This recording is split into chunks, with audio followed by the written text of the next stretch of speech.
So, hello everyone, and welcome to the General's Launch podcast. Today with Mr. Angrybird, Mr. Jack, and Mr. Frubblord. And yeah, hope you all can hear them. Hello, hello. Hello. Check. Hello. And yeah, this time we are over here on the ST League channel because and that's the future home of this podcast as well. Because me and Angrybird we talked a bit, and he will concentrate more on his YouTube channel. So it just felt right to keep this Twitch content over here, and have him doing his awesome division reviews and so on, so he can focus more on that. While I will do this Twitch stuff. So and we are here today with with two really good players, talking about what is a really good season of the ST League and the playoffs we had so far. So first of all, congratulations, Jack, for being in the finals of Division 2. And Thank you. Congratulations, Frubblord, to some amazing games against Nilla. I think, what do you guys think so far of the playoffs? What is your experience so far with them? Frub, you want to go first? No, Jack, you go ahead. Since you won, you get the honors of going first. So far, it's been really fun. It's my first one I've ever done. I didn't really start playing 1v1s until this league started, and I've had a blast. Everybody's like helped me learn the game. It's been really great. I guess from my most recent experience, playing Gasper, I remember like our initial group phase games. They were good, but I just I probably beat him a little easier then. But he made an incredible like improvement on these last the last two of my playoff games. He damn near got me both times. Like it was like a nail biter both games. So just like watching people like improve like that and myself improve, it's been really fun. Honestly, I don't know what else to say. Yeah, I was impressed by your games against Gaspar, especially by both players. Honestly, like I did not expect Gaspar to put up such a fight as well, because like I played against him like during the tournament and after, uh, like the SD tournament. I mean that we had early this year, and did not get the impression that he was like he was a decent player, but also not incredibly strong. But the tenacity he showed during the matches against you really clearly told us that he's improving and at a incredible rate as well. Yeah, for sure, definitely. Next season, I'll be scared. Yeah, it's gonna get more challenging next season. We're gonna get a lot more, like the skill gaps are definitely gonna get a lot tighter over time as well. Yeah. Yeah. I'm looking forward to my final against Seander. Like he's the only person that's beat me in this league so far, and I don't know. He's definitely he's a big threat. Oh yeah, and, yeah, he is. and I play with him a lot too. We play team games. We don't play so much 1v1s, maybe because we're trying to Oh, look, hide. Sanders in chat. Oh, what's up, Seander? um, yeah, no. So I'll be. I don't know. I'm gonna have to try out some new strats. See to get this guy. All right, and then I guess we'll go on to my personal experience with the playoffs so far. Well, my rather short experience, so to speak. I mean, it was sort of expected that I would lose against Nilla, but at the same time, I think I put up a decent fight. Uh, I did go 2-1 and wasn't 2-0, which was sort of what I expected. Um, made some poor picks. Made some poor picks, and it's like if you give Nilla any kind of advantage, it's gonna go so decisively in his direction. Yeah, for sure. Well, it's like you need to try to get the best matchup possible, especially when you're playing with such a competitive group as well. It's like when you have to consider the map, the matchup, the strengths of each division, the strength of the player. And I think one of my biggest mistakes was also trying to fight him on the allied mirror match. It's like because he like I didn't realize at the time, but when you think about it, Nilla's been playing nothing but allies lately. So Yeah. Yeah. You gotta figure out a way to counter I was those. like, I am not gonna beat this man playing against allies. So like in the second round, I made a correct choice of actually going over to Axis and playing where I feel comfortable, and it went relatively well. Although I did cut it close, admittedly. Mhm. Yeah. But Yeah, it was fun matches. It was good matches. I don't feel all that frustrated about losing that. Nilla absolutely deserves moving on. I mean, yeah, Nilla did amazingly. I mean, he also bet Sean that Yes, Sean then, and that was really crazy. that was a beautiful upset. That was a pleasure to watch. Especially sure. the last game with him Yes. playing Scots. 15 Scots, yes. Yeah. Yeah, that was a big choice. Like, yeah, but I think your round of 6 games were pretty cool, and also the one you won relatively decisive, even though the point score at the end was like the numbers of points on your end were pretty low at the end. The KD ratio was pretty high, and you still had him safe. I think after it sort of shows the fact that I left in the second game. Like the fact that my KD was essentially 2-1 after a 40-minute game sort of tells you that I left a lot of opportunities on the table and did not exactly capitalize on the openings that Nilla had in the town, especially, and on the flanks when I had like the chance to actually throw in more infantry there and really like entrench myself.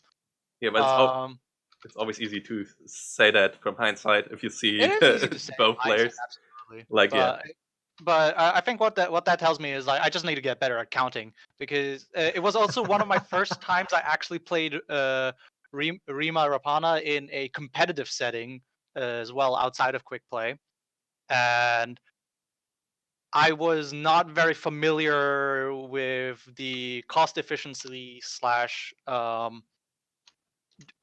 the relative trades that my infantry was able to make compared to the Soviet infantry. It's like if you've only played like a division like a few times, it's like, okay, in this matchup they're strong, in that matchup they're strong, and you sort of get a feeling of when things are going well and when things are going poorly. But because I was not familiar with it, I could not identify if I had the advantage or not. So that honestly just comes with experience in playing the divisions and getting familiarizing yourself with them, and then you more or less can tell ahead of time. It's like, oh, okay, things are going well for me. I just need to keep on holding, or oh, I need to push now. Right?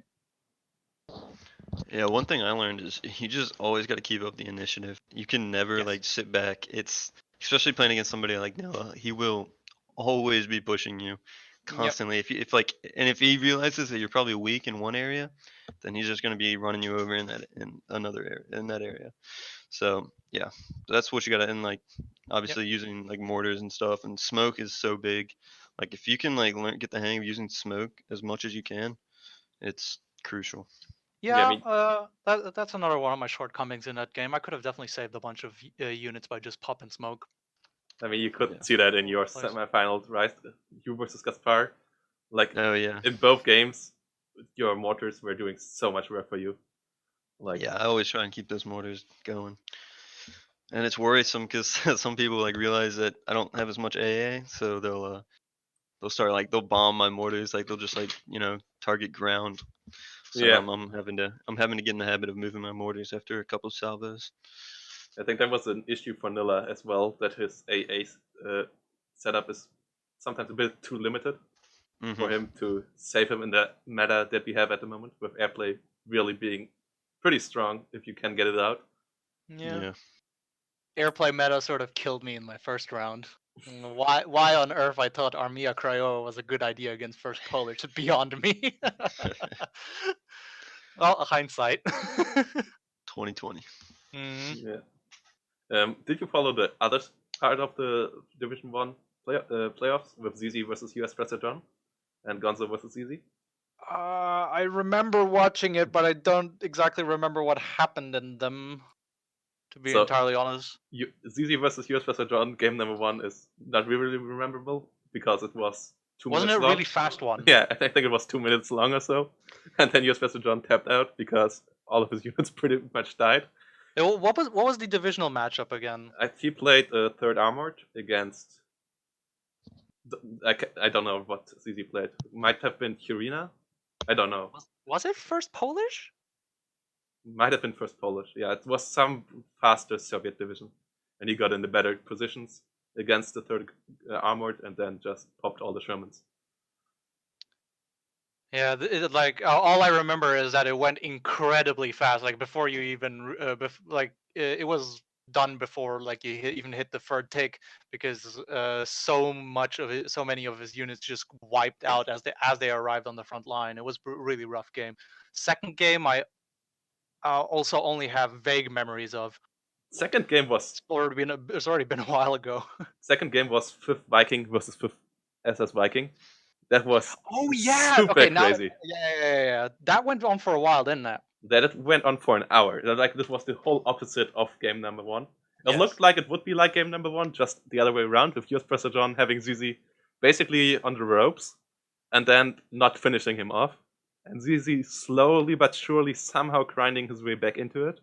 And then US Presser John getting the upper hand again in KD, but just making the final push a second too late and really dying, I think, 5 seconds before he got back to a 12-12. Yeah, I remember he Yeah. was like rushing a panther up to the flag in the middle of a field, and it was like 10, 9, 8, 7, and it was done. Yeah, it was really like it. I think I was first a bit curious if US Presser John could bring it, like if he was good enough for the top 6, because I didn't saw him practice at all and so on. And yeah, he came into the league overall a bit without any practice, just like Nilla, as he stopped playing for a couple of months. I got the impression that he lost like a good portion of his confidence in the first 2 weeks of the group phases, because he was actually pretty confident and rather positive during the first 2 weeks. Like he was talking about boasting about his Juggernaut decks as well, Yeah, and then that sort of took a turn for the worse pretty quickly. yeah. But he played Vanguard and Balanced, so he really stepped away from the Juggernaut. Yeah, good for good reason as well. Yeah. Like when you're playing in Div 1, you really do not have the leeway to go for memes. Yeah.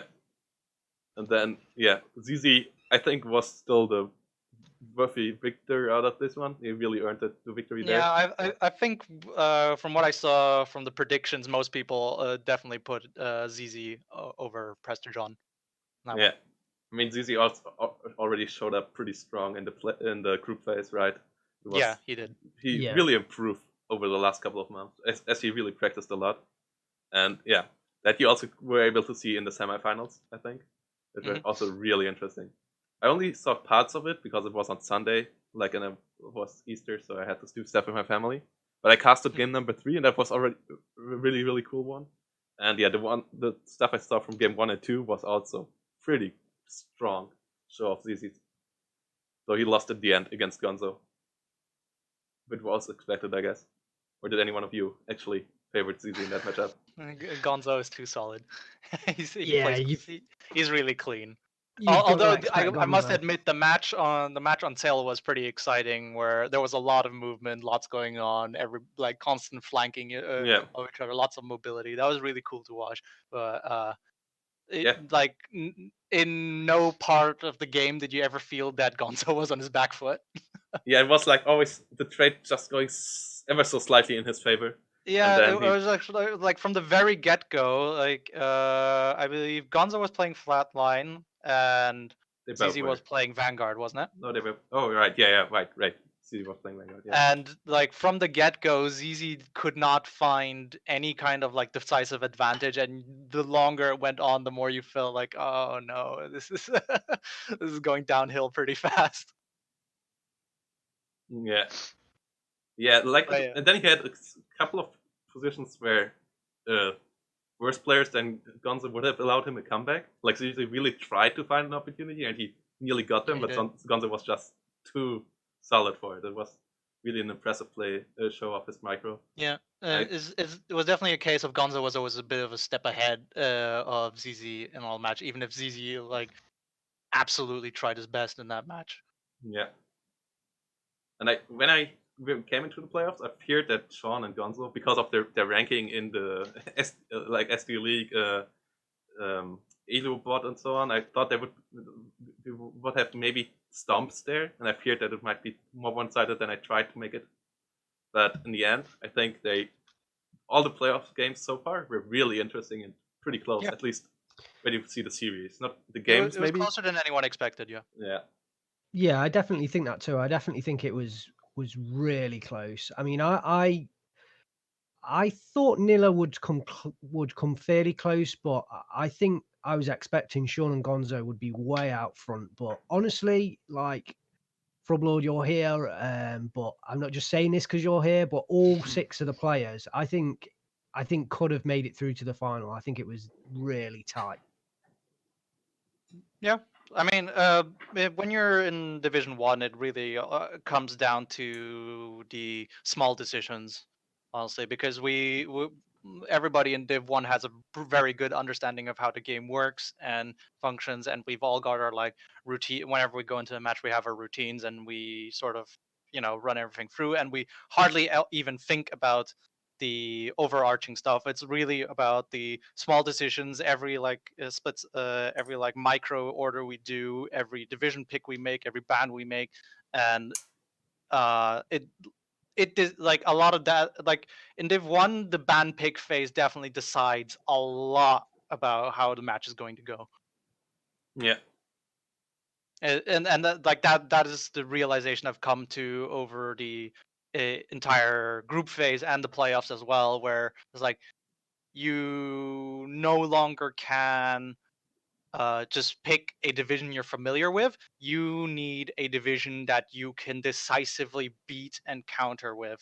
Or if you're the first pick, you need a division that can deal with most situations. Like there's a meta game going on in the ban and pick phase already. Yeah, for sure.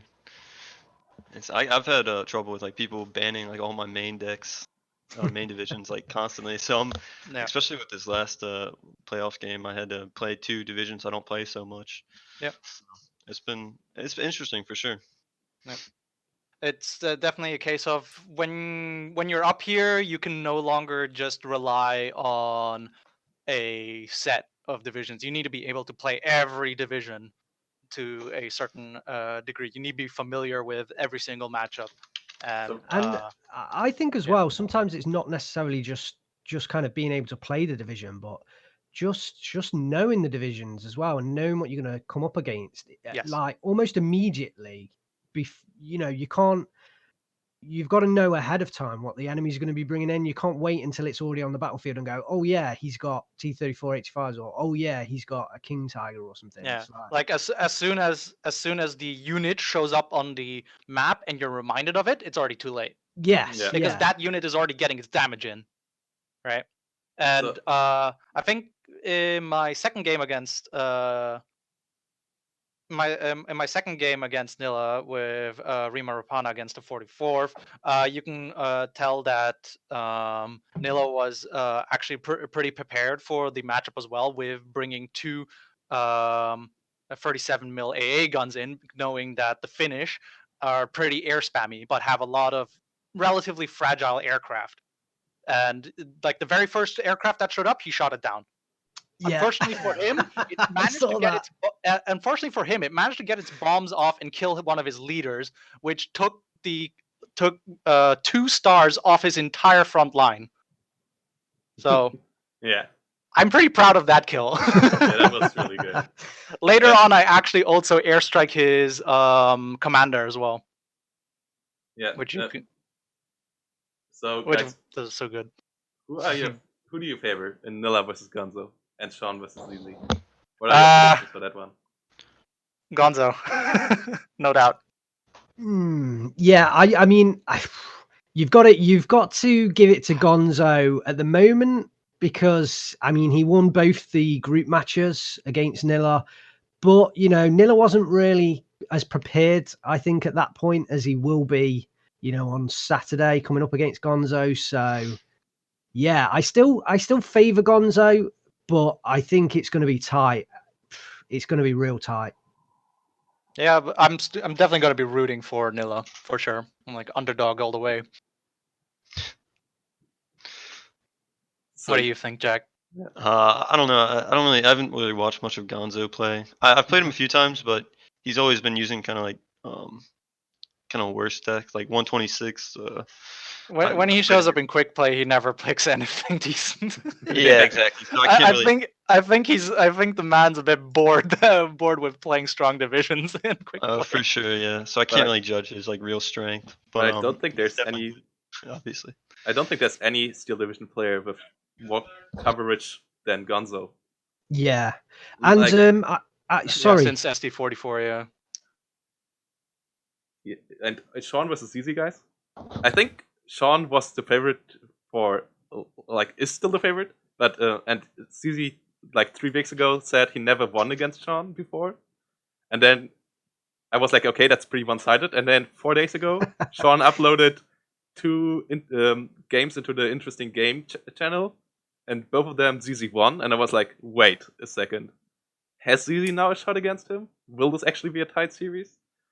Will Sean actually lose there? Because that was really interesting, and I think it is there's potential for that. Yes, absolutely. Like ZZ has improved dramatically over the course of the last 2 months.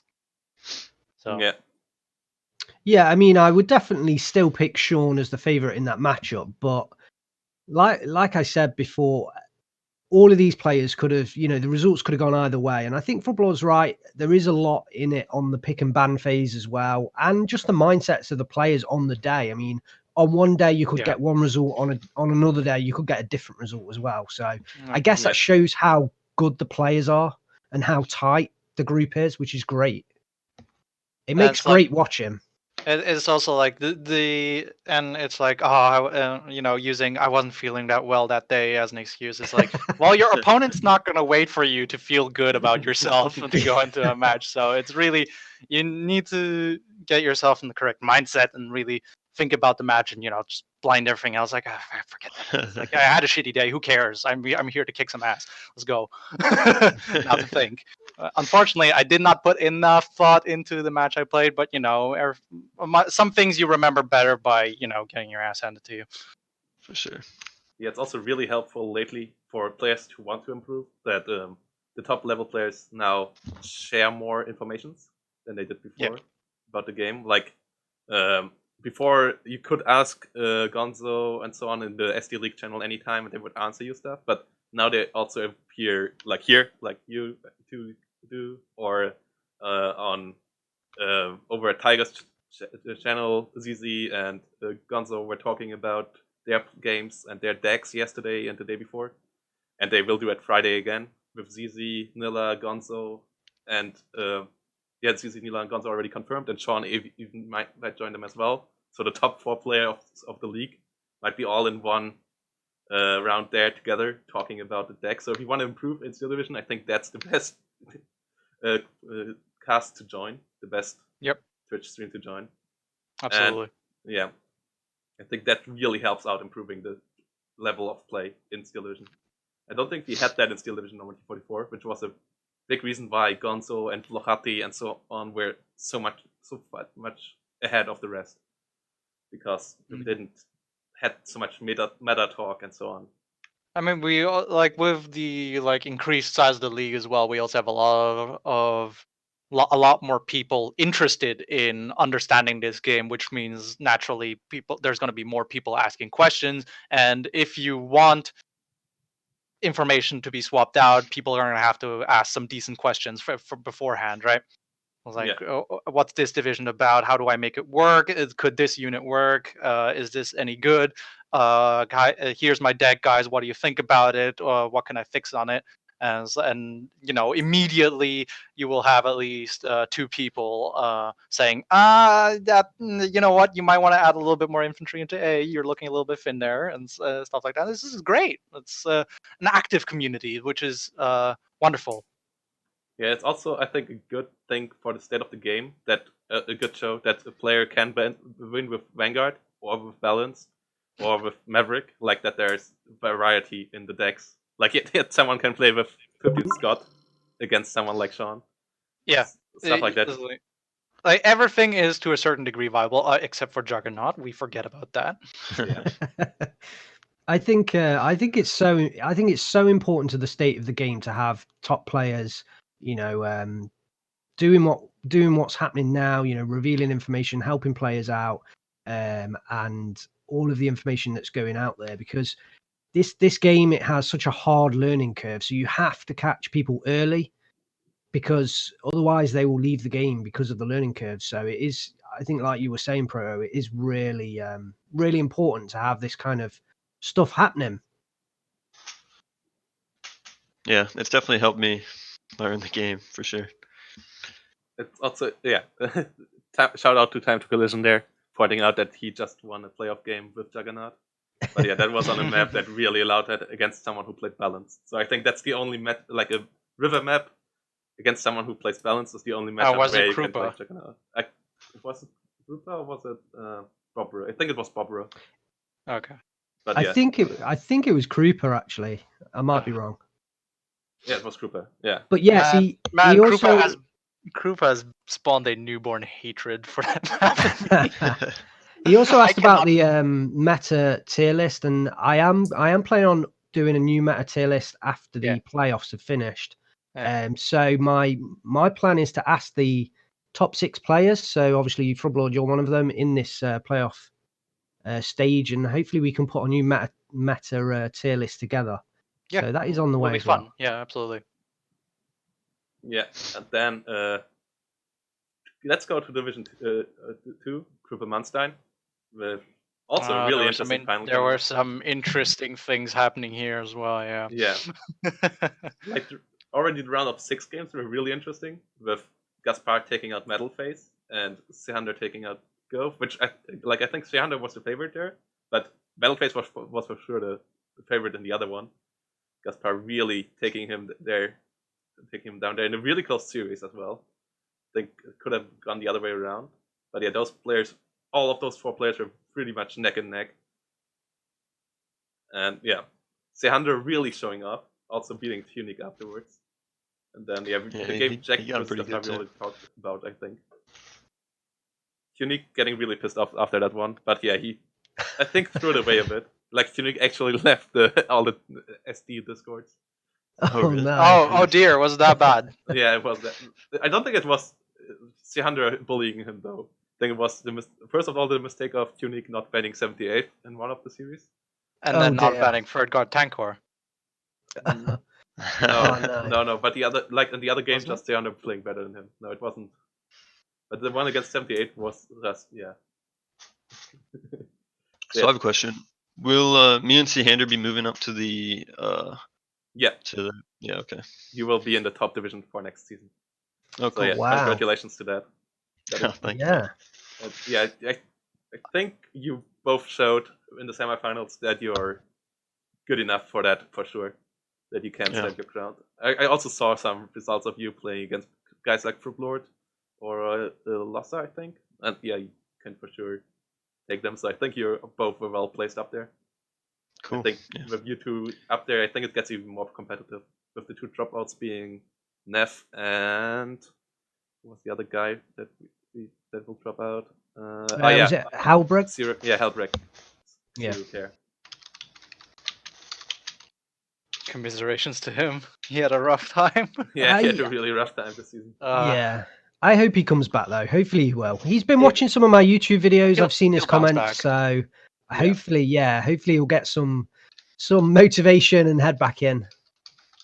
Yeah, he was one of the couple dropouts we had, but it was like quite understandable because he got really handed to him. He didn't have the time to practice, and he was already coming in as an underdog, and that didn't help out, I think. But yeah. So, any of you having anything to say about the results here?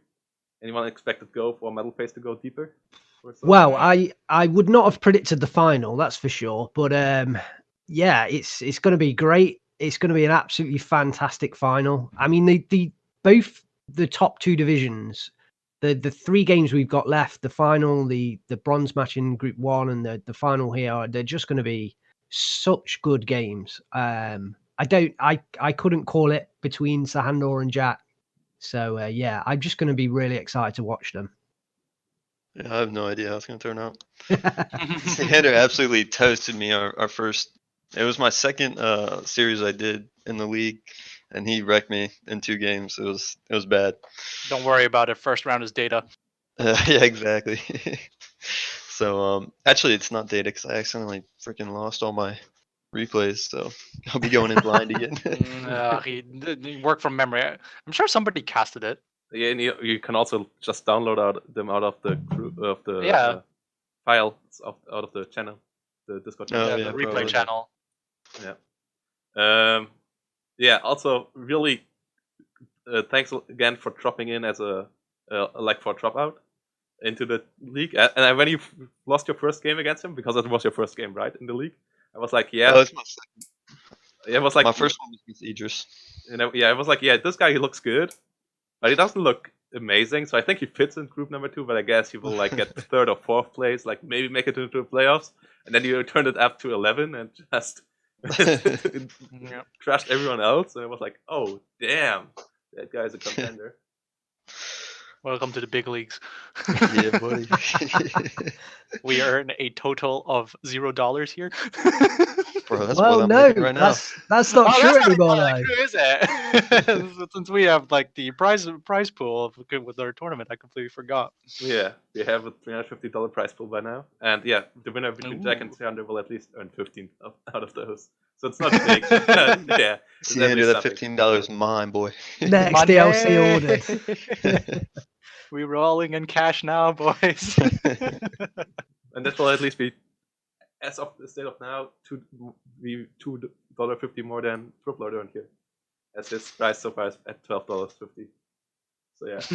There you go, man. Jeez. It's like the commiseration prize. It's like, well, you tried. Here, have $12.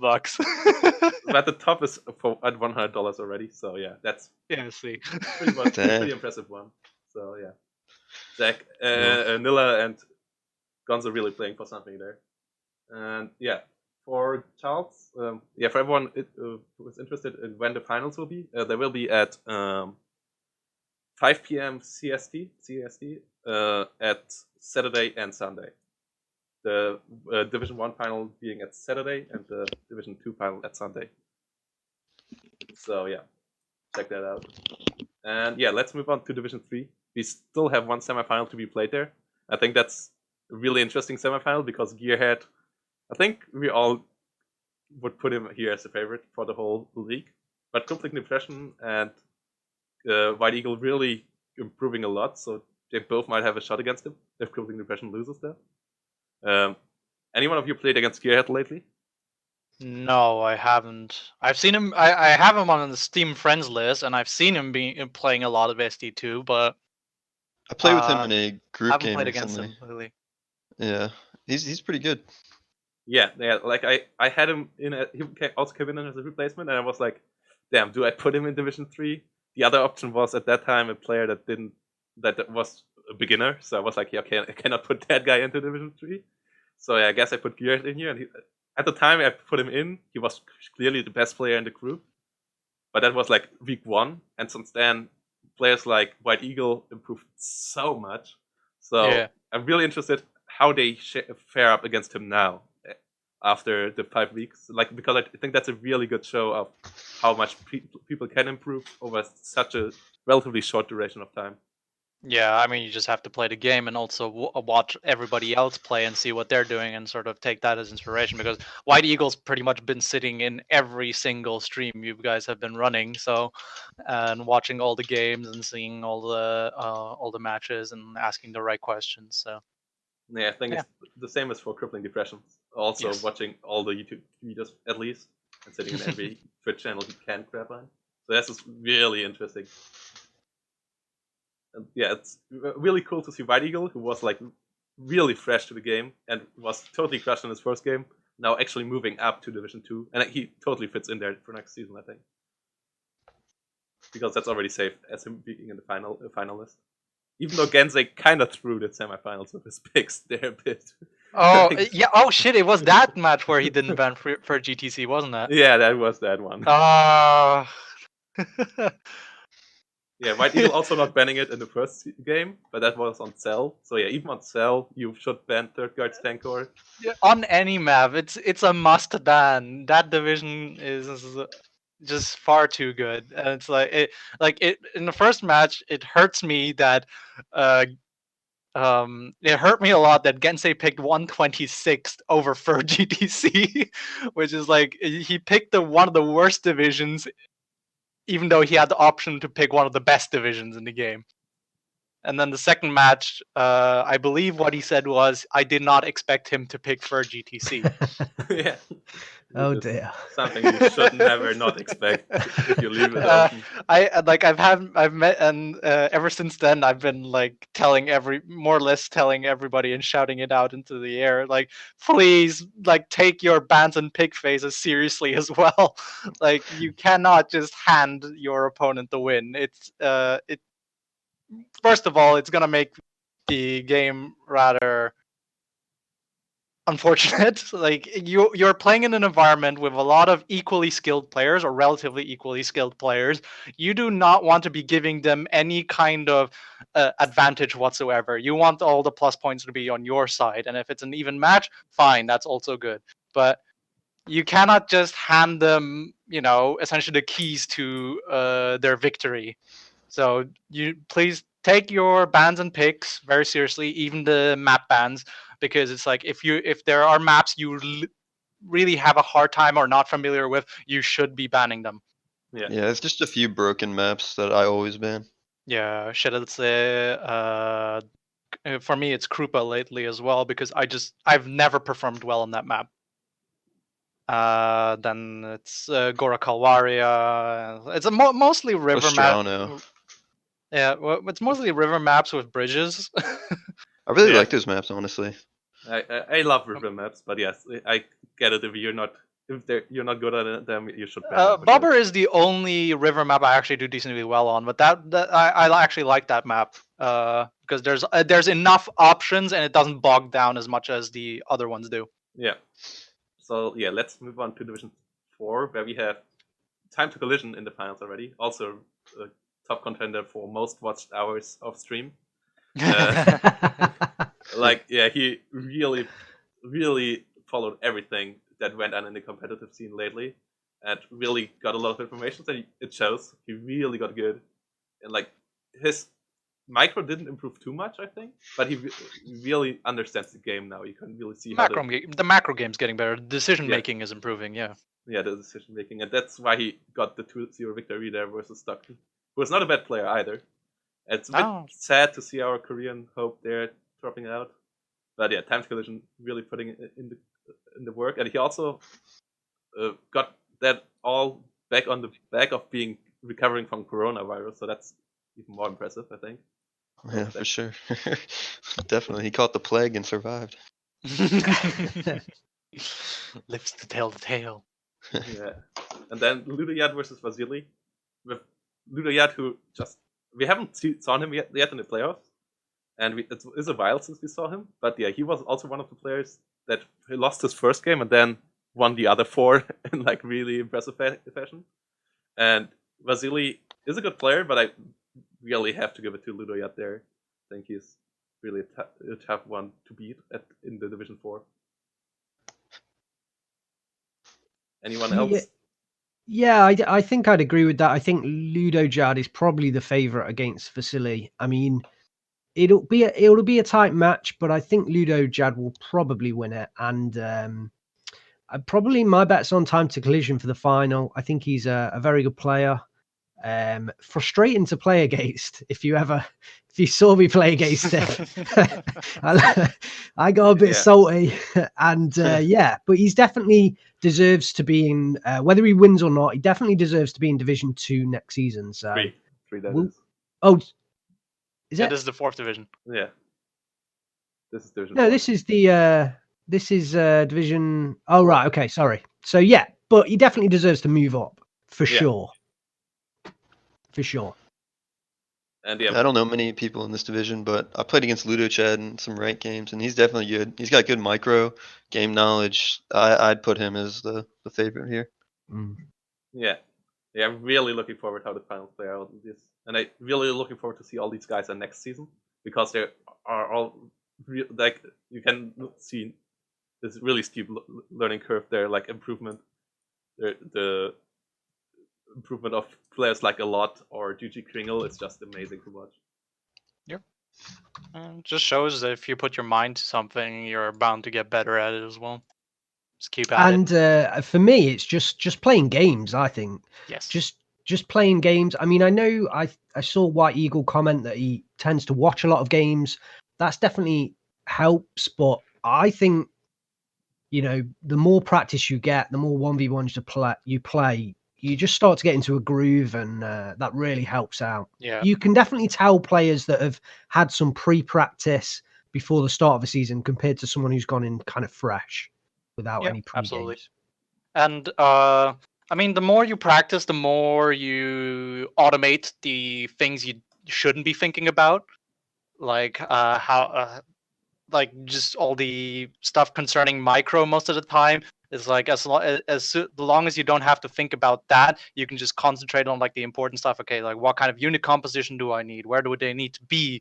And how do they need to be deployed? And it's like, what am I expecting from my opponent and that kind of stuff. And you get quicker at thinking about it. And it's like, a lot of people say, like at the very beginning, it's like, I'm overwhelmed by the micro. There's so many units on the field, I can't switch around viewing. Well, as the more you play, the more you get used to it, the more it automates, and the less things you have to worry about. The minute details that nobody cares really. It's like, oh, this one flamer squad, I need to move it to the next building and that kind of stuff. Most of the time, you don't have to think about that. Unless, it's like it's the last unit in town or something. Yeah, I think Sahandor in chat makes a really good point as well. Like he said Division 4 players improve rapidly during the SD League. Yes. I obviously just got confused and thought this was Division 3, but yeah, all of these 6 guys, like major improvements. The fact we also get confused a lot with those that there's a lot of people this time around, which is a good thing, and also that people are improving at a rate where the skill gap between all the players is slowly getting smaller and smaller. Well, so yeah, that brings us to the last topic of today. What would you guys see for season 3? What would you from guys the league like specifically? for the league to improve for season 3, like in the format, into banning and so on? And I would like to see less bans for divisions. I think 4 divisions is too much. Like maybe you can ban 4 divisions, but you can't ban them from both ally. You don't know what like the other team's gonna pick, like allies or axis. I don't know, because it does take away a lot of you could say meta decks, but I don't know. I think less bans would be better overall. It's an interesting one. I think that's kind of controversial. I think some people will like that and some people won't like that. I mean, where I sit with that, as somebody who generally, is caster games, looks for entertainment, you do want to see some variety in the divisions. I guess that's true, yeah. Yeah, I'm just looking at it from my point as I don't like playing the bad divisions. Yeah, honestly. It's a tough call though. It's a really tough call because I do want to see Third Guards Tank Corps get played, maybe more than once when somebody forgets to ban it. But at the same time, it's kind of like, if there aren't as many bans, are they just always going to get played? It's like, it's a really fine line, I think. I think we should honestly, the number of bans should probably not be changed, because what I'm thinking is if we had less bans, there's gonna be a lot of very strong divisions coming through, and it's like, especially here in Division 1, where pretty much anybody can play any division. Something like that, it can be actually pretty bad, because there's always going to be one very strong division leaking through, and you're going to always get the same 4 essentially. Yeah. Like, you will always see Harteneck if they have the option to get Harteneck. You will always see 78 Sturm if you get the option for 78 Sturm. You will always see Third Guards Tankor, and you will always see 26th and that kind of stuff. And that, honestly, I prefer it the way it is now, because it actually sort of forces people to think a little bit more about the matchup and see, okay, I am locked out of the obvious option to beat this division. How about this one, right? It's like, and it also forces you to make sure that you're able to play every division, and also are familiar with every division. And I actually prefer it that way. Yeah. Like, no. it adds to the mind game. Yeah. Yeah, so- that's a Yeah, that's a my fair idea point. was also between leaving it at 4 or starting with 3 again and then bringing it up to 4 when the next DLC hits, because that will most likely be in the next season again. So that was my 2 ideas, like starting with 3 again and then with the next DLC hits, because that's where we changed it up to 4. Because with the new DLC, there was just too much uncertainty about how strong the new divisions will be. So leaving it at 3 bands would have been a bit risky, I think, at that point. But now with the divisions showing up as strong but not utterly broken, I think, the new 3 divisions for each faction, like 2 of them each being pretty strong, and the other ones but not utterly broken. I think we could bring it down to 3 bands again, but I wouldn't bring it lower. And then the other idea for the band phase that will be for sure in the next season will be that you also pick your income, because That's a good idea for sure. yeah, so that the player who picks his division first only picks his division, then the other one picks the division and income, and then the first player gets to pick the division, so that each side has some counterplay. Then it is not not based on a gentleman's agreement that you don't change your income in the lobby. I think I think that's a good move personally. I mean, maybe in Division 1 it's kind of a bit more that kind of gentleman's agreement's kind of observed quite well, but I think a little bit further down it's kind of like it's not that people are trying to circumvent the rules or anything, but I just think they're not quite with the rules, so they just kind of decide what they decide and swap. And Yeah, I don't know, maybe I'm wrong. I think with the income types, in Division 1 we don't really think about income types necessarily counter other income types. It's more or less with the income type we decide what kind of playstyle we want to have, and normally we stick with what we're familiar with. Yeah, So you'll normally, like, Nilla's probably never going to pick balanced, right? Sean's always yeah, going to stick to balance. That's what he's familiar. That's what he wants to play. I always play early aggression, so I will always pick Vanguard or Flatline, depending on the division. And it's like we don't change. Like, we, even if we had the option to change our incomes, we wouldn't, because it would, we would be changing our game plan normally for the worse, because we're suddenly playing in a style that we're not used to, and oftentimes we probably also don't have decks prepared for this. And yeah, but I've heard complaints from the some like, or at least I've seen complaints from some of the division, or at least rumors that have been coming through, that some people are not happy with the fact that some person just changed the income type during the selection phase without saying a word, or after he's seen what his opponent is throwing out. And yeah, I guess that can make people feel a bit cheated, I guess, in a certain sense. So yeah, I mean, the more constants we have, the better. I guess. Sorry, go on, Jack. Okay, thanks. I think Charles made a good point in the chat. What about the possibility of being able to ban a division for like for one game, but then not being able to ban it again for the second. So you only have you can only ban certain divisions like once. So we I had don't know. something in that direction in SD Normandy 44, where you actually went into the league with 4 division picks of your own.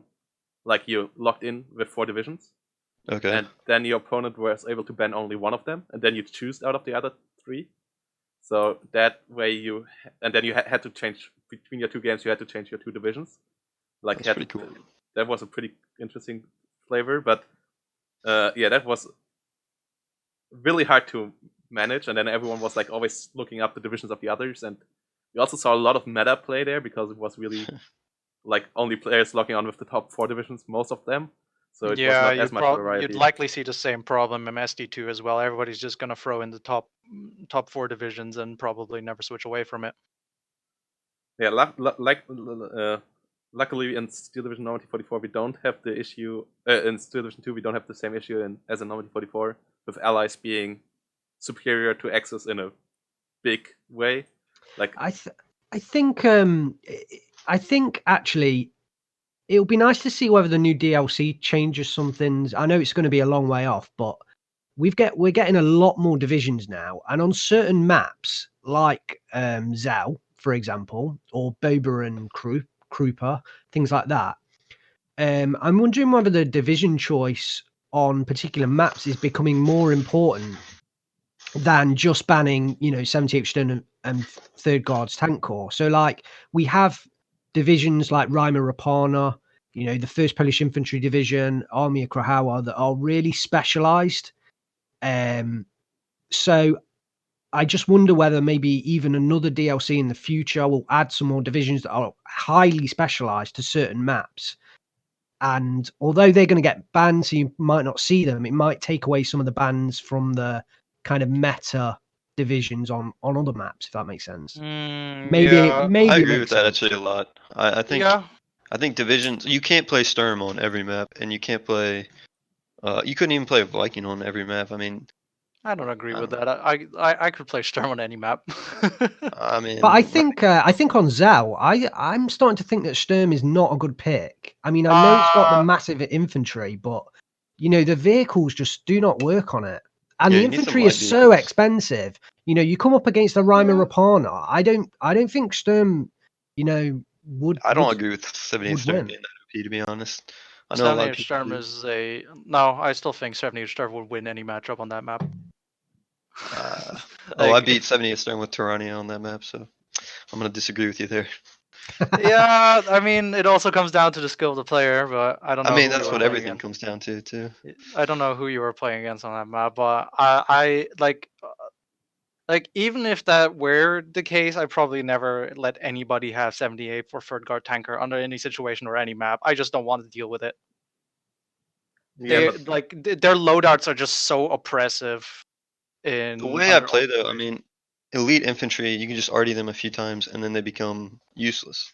So I just don't agree with, that is the theory. Yes, that is always lovely, but unfortunately, not all situations allow for you to deal with elite infantry all the time. It's like sometimes you don't have I the think point for the mortar. Sometimes it's just not there. Sometimes I think opening up the airplay has helped a little bit as well, because a it's bit, another yeah. strand to the game.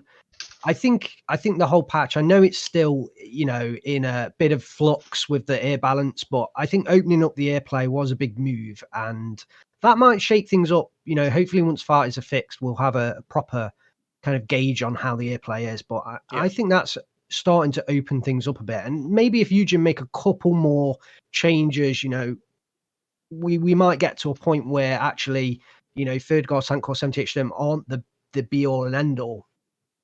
yeah. If they Hope so. step one more up on the nerfs they did already to 78 on the Third Guards Tank Corps with the activation point costs they increase, I think that might be an option to make them, taking them from S plus tier to just maybe like S minus tier. I don't think you can really make them useless without utterly doing super stupid nerfs to them. But I think they will always be a good division. But yeah, you can't take them maybe out of the range of being the best division. Like I'm thinking about Frubblord's Tankor right now, and it's like they need to be nerfed to a point where you actually have to make a choice when deck building. Because at the moment, when you're building a deck for Frubblord's Tankor, it just feels brain dead. Because I'm just gonna throw in all the good stuff, and I'm done. Like there is no choice to be made. If, for example, if the activation points in Frubblord's Tankor could be nerfed a little bit more, then you have to like say, I could take an extra card of Shermans, but then I'd be a little bit light on infantry, or I would have less AA, for example, and you have to think about that a little. Like for example, with Panzer Lehr has essentially everything it needs, yet it does not have the activation points or slots to fill everything out. Damn, Same you can goes bring for- They have 9 to tank think. of They have to think about. You have to think about. Okay, do I want more inf support? Do I want more heavy tanks? Do I need? Should I fill out that infantry tab so that I have a little bit more, ability to hold ground? Like with Frubblord's Tankor at the moment, there's no point in making choices because you don't need to. I think Trooper Viborg is a good representation of what a deck like Frubblord's Tankor could look like if it would be a bit more specialized. Like I think Trooper Viborg is a good division, but it is limited in the right amount that it is not broken. Yeah, I felt that way too. I've been playing Viborg the last 2 weeks a little bit, and I've been having quite a lot of fun with them actually because they feel like unique divisions. They've got strong tools, yet they are limited enough in each aspect that they don't absolutely that they don't always have the decisive upper hand over their opponents, which feels good. It feels fair. Yeah. So let's return to the whole league season 3. Yeah, to the league thing. topic. We were sorry, we got a bit sidetracked. Map bans. Did you like the system it works out, like with banning and then getting a random map assigned? Or would you There's rather a have picking? There's a certain subset of maps I would rather have completely removed from the rotation. Yeah, honestly. I was thinking about that as well. That we just remove Lenina and others. Yes, like that. we should be removing Ostrovno, Lenina, for sure. Ostrovno, like Yeah. all the ones that essentially everybody already bans, because it's essentially what it's doing is it's like I could be using this to get a map that is favorable to me, or getting rid of a map that is unfavorable for me. But I'm now just the map banning phase at the moment. It feels very how you say, boring. There's no thought put into it. It's just like, okay, I'm just gonna ban the same 3 maps that have been or 4 maps. I don't remember how many maps we were able to ban, but I'm gonna ban the same 3 maps every single time because they're shit. They're just not fun to play on. Yeah, I think we will create a pool. I will talk about a bit with players about how many. Yeah, I think, and then we will create a pool. And then I maybe think- reduce the amount of map bans you get, like removing a couple of maps and then reduce the map bans to 2. I think that's the way to go. I think it'd be really good to get the players kind of like you're saying with that player pool. I think that is a really good thing to do, to have like the players kind of their input and help deciding which maps are in that pool. I wouldn't want that pool to be too big. I think the obvious ones like Lenina and Ostrovno, yeah, fine, but I just worry that pool might get too big. Yeah, no, I will. Let's keep maps. Like I think I will stick with the ranked pool plus the division maps. Like Sedels is. I mean, Frubblord, I know you mentioned Sedels there, but Shedilce is awful to play on. Like, I see what Eugen tried to do. They wanted to like try out a map in which they had like lots of elevations and ups and downs and weird sightlines, but but I really like that map, and I really like casting that map as well. And that's my worry. And Gora Kawaria as well. I mean, I know it is a tough map, but then I really like casting the map. But But yeah, I guess Proto. That's all I'm kind of saying is maybe like agreement from 80% of players or something like that. I don't know. It's I mean, your, you your could call. run a vote with all the league players that are going to be in season 3, and then say, hey, we're gonna get rid of 3 maps out of the pool. You got 2 votes. Which one do you want it to be? Yeah, Right. I will think about something like that, and then we'll for sure keep all of you guys in the open about that. And then Yeah. the last part about the league. Did you like the placement? Like, did you like the skill level that you like how the placement procedure in the beginning, and then the format of the whole league with the group phase and then the playoffs compared to season 1 and overall compared to other esports tournaments?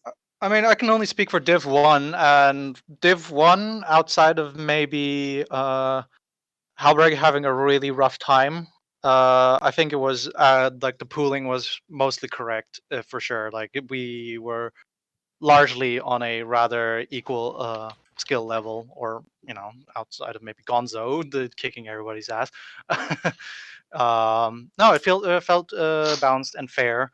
Jack, how about you? How was it in Div 2 for you? Yeah, it seemed fair. It's my first game, so first league, so I can't really judge too hard, but it seemed pretty equal.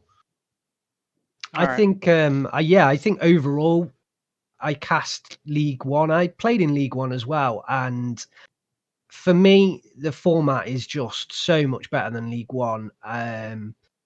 It's hard to say. Like League One was great, don't get me wrong, but I think these playoffs have just added just some magic to the end of the season. Really, really is fantastic, and I think this has been pretty much perfect. I wouldn't really change. Honestly, I wouldn't really change anything. I do worry about the group size becoming bigger. That's my one worry. I know I've said to you in private, Proto, but I think it's been pretty much perfect. And I guess we'll see what the other players have say as well. All the players. Yeah, I kind of like the group size was nice. I don't making it bigger would just be hard because it took it took Yeah. longer just to play out like the games that we had now. I can't imagine making it much Like bigger. even if we increase the group size by 1 more player for in Div 1, for example, I think it would just drag on. It would just bloat it, and it would feel like it drags on a little bit too long. So yeah. We had that issue in past tournaments. Like in the first Steel Division League, I think we had groups of 11. That was Yeah. a 2-month group phase and then the playoffs. And I remember like till week 8, everything was going fine, and then in the last 2 weeks, it was just falling apart. So yeah, that's why we had the feedback like from season 1 from now. In season 1, the idea was to make it like a European football leagues, and European football leagues are great for the setting they're in, like having a game every week, having over the whole year storylines gathering up and so on. But in football, you also have the World Finals, you also have a Champions League going on. I think it would be amazing to have a league like that going on for half a year. But first of all, we have to establish a Champions League in front of that before we can set up. And that's, I guess, the format we have now. Because the Champions League. Sorry, but compared to all those lovely footballers, we're not exactly earning the big dollars here.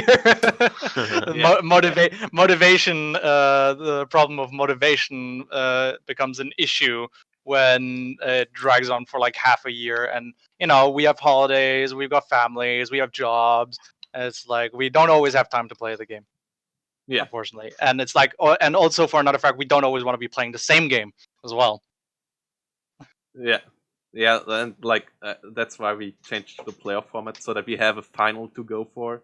That we have like really one game to decide it all. Because the problem with football leagues and with the season 1 was that the results can be relatively anticlimactic because the league can be decided 1 week or 2 weeks before the end of it actually. So yeah, it was pretty cool to see the storylines evolving in the season 1, but it was not as amazing to watch than it was to actually, or not to play as to actually watch it. I think. Yeah. I think season 2 definitely saw a lot more emotional investment from most players and viewers overall. Like even now, like I'm like looking at the comment section in Vulcan's videos since he's finally started casting games out of the league, and you can see that people are like all very excited to like see it, and it's like, oh, this guy's like they're fighting a best of 3. I wonder who's gonna win the last match and that kind of stuff. So everybody, watching like games is interesting, but I think like an added bit of excitement comes along when you have stakes added to the whole mixture, and not only for the players but also for the viewers, and I think it's made an overall more positive experience for all of us. Yeah. So my goal for season 3 is to go for 60 players and add a Division 5, and that's basically the way of how we get bigger without making it longer. Okay. Because I think with the players of Division 4 returning, if we would add a couple of new players into that, they would by now actually get pretty much crushed by the guys how far they improved. So it's just better to give the new players coming in a new place to fight in. Yep. So is Tiger coming back? That's what I want to know. Is Tiger coming back? He said he's coming for Division 5, but I'm pretty sure he will not be placed in Division 5 if he comes back. Return of the Kiddie Pool King. Yeah, the Kiddie Pool King. I might join if he goes into Division 5. Pin Division 5 with him. Yeah, and other than Tiger, hopefully you guys not hopefully you guys will get your prizes, because we have the $350 prize pool and it's in our hands this time. I get one. Do I get one? Well, so congrats. $350 prize pool is crowdfunded by the community, not relying on any corporation or so far. Oh, I should. And $350 prize pool is pretty nice. It's pretty cool that we got that far. I didn't expect to get the $350 in the first place, and that this will still rise till the end of the finals.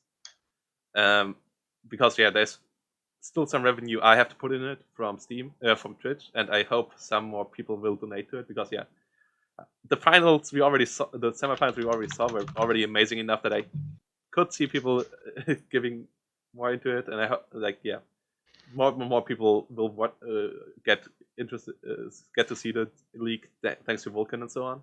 So I hope we will get to maybe $400. I don't think we will make $501, but that would be the absolute dream goal.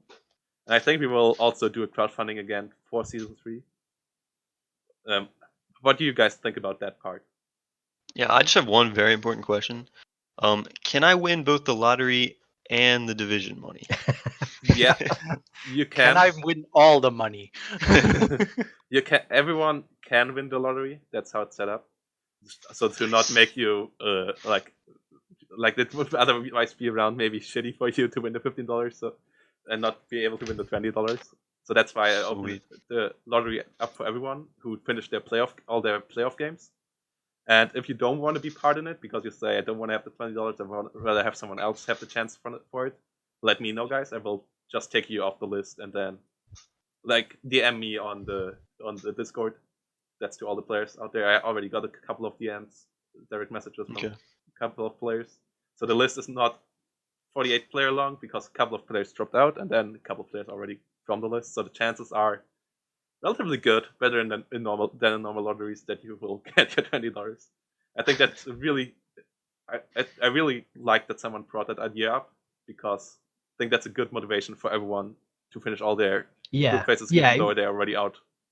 It was definitely a good move. And the whole crowdfunding this season, I think you've done a stellar job. I got to say, when you launched it, I didn't think you'd be at $350 right now. So you've done a fantastic job. And hopefully next season, more players. We may get a similar level of crowdfunding and a few more adding in there as well, maybe. Eugen should hire you for their marketing. Yeah. You get in touch. Eugen should hire somebody for marketing at all. I actually talked with them about joining them as a marketing intern, because I was a business like I was a business student, but like I did business studies. They But couldn't afford you. no, I'm not speaking French, and that's the issue. You can. I mean, you can learn French if you're motivated enough. It's No, not hard. I'm not motivated enough for that. You just get I'm doing someone in the community to translate everything for you. I would do a lot for a job, but not learning French. Like I would learn Chinese or so, but French is just not a language for me to learn. Oh. Yeah, so yeah, that's not gonna happen. But yeah, Oh. I hope then I have one more question for you guys and the chat, because I'm actually really motivated to get this prize pool bigger for season 3, but I just don't want to take that all out of your pockets. So if any one of you has an idea for someone for a sponsor that we could maybe ask about it, let me know, guys. Like Yeah, I this think is my uncle Bill Gates. No, but like a company that could we could cooperate with. I have a couple of ideas already. I will do put a couple of emails out, because Monster I think Energy. with the coverage we got now with Vulcan and so on, I think the coverage is somewhat big enough for a small sponsorship if you compare it to other esports. So I Nice. think it might be worth asking. And if any one of you has a good idea outside of Raid Shadow Legends, Hey, we let take me know. those. It's good money. Yeah, but I don't think they want to sponsor another game in there. Well, never know about Raid Shadow Legends. They seem to sponsor everything out there, but yeah, don't think that's gonna happen. Get Red Bull on the phone. Yeah, Going to big leagues. Yeah. I mean, they sponsor StarCraft again, so they are back into RTS business. So Ooh, nice. Oh shit, there's hope. yeah. I'm still trying to get Capri-Sun to sponsor me. Oh yeah, I never got a return on that email. I actually sent them an email to if they want to pick up Mr. Angry Bird as into their esports team. Yeah, I never got a return. That was a really fun email to write, though. Yeah, NordVPN. I guess that's another one of those sponsoring everything. But yeah, really, thanks again for everyone sponsoring. And yeah, it's really good to have some stakes to fight about, not just honor and fun, but really something that you can put in the end of the league and say, yeah, that guy isn't just the best Steel Division player. He also earned something for being the best Steel Division player. Yeah, I can brag to my dad and say, "Hey, Dad, I earned $10 playing this video game. It's not all a waste of time." You can start a career on it. Oh dear. Stop. It's too real. I intend to develop games and earn money there, and not. Yeah. Uh, Well, I mean, that's how every competitive scene started at some point, I guess. Yeah, I mean, it's just every competitive scene starts with people wanting to compare who's the best in the game, right? Yeah. Let's see who's the best. Yeah, I don't expect it to blow up majorly for next season, but it would be really nice to have someone else, like some corporation, getting some money out of some corporation's pocket and not just players' pockets or viewers' pockets. Even without sponsors, we'll just keep on keeping on, and we all have fun together. Yeah. And really. I don't know about you, but I'm in it for the money. Okay. I'm only here for the money. Yeah. I like yeah. If you have any other feedback about the league, about the season, like for you guys and also for all the guys in the chat, let me know. I will really want to improve for season 3 as much as possible. Well, I think you've been doing a great job so far. Ditto. Yeah. Yeah, I think we did a fine job for sure. I think that was it was the most fun season to organize as well, because I never had a smooth season like this. Like in season 1 and 2 in Steel Division Normally 44, we had in season 1 was okay, but I think in season 2 we had so many dropouts. Luckily we were able to replace most of them, but it was such a pain to get the replacements, and then also a lot of people not playing and so on. And this season we had to actually ask you guys to play your games slower because you were too quick in wrapping them all up, and I had the fear that we would have no games for the later weeks of the season. so that we will have like a big gap between the group phase and the playoffs, where no games are played. Luckily, that wasn't the case. Luckily, the overall games played were pretty stable. But yeah, it was really good to see that everyone was so motivated about it. Like that's both to overall the state of the community, which is one of the most positive communities I was in so far, like from the overall mindset of the people, and one of the nicest, and also due to just the competitive scene being really interested in playing good games. Yeah, hope we can get up to 60 players in season 3. So I think that's it for this week. Or does any one of you have something to add? No, I'm good. I'm ready to wrap this up.